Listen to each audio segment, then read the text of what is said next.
Boss Kevin. Hola guys, okay, hari ni kita ada satu persoalan di mana saya dah beli satu helmet bos, lepas tu satu bluetooth. Sekarang aku nak beli lagi satu helmet ni, macam mana? Nak beli lagi satu bluetooth ke tak? Actually tak perlu. Alright, hola guys, okay.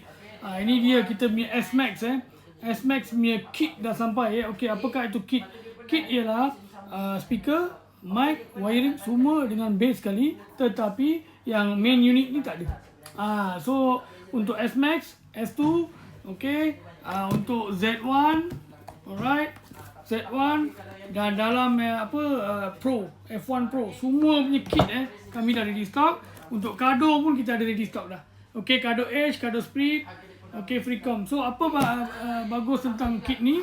Alright, bila anda dah beli satu set, tak perlu beli lagi satu set yang baru yang penuh dengan harga penuh. Alright, sebab dua helmet yang berlainan kita akan pakai pada masa-masa yang berlainan. So kepala tu saja kita akan switch, pergi helmet ni, pergi helmet ni, pergi helmet ni. So tak payahlah buka wiring semua pergi sini. So itulah kelebihan kit ni. Okay, so ini yang anda akan dapat lah. Okay, dia punya bass, dia punya speakers, dia punya mic, semua akan dapat.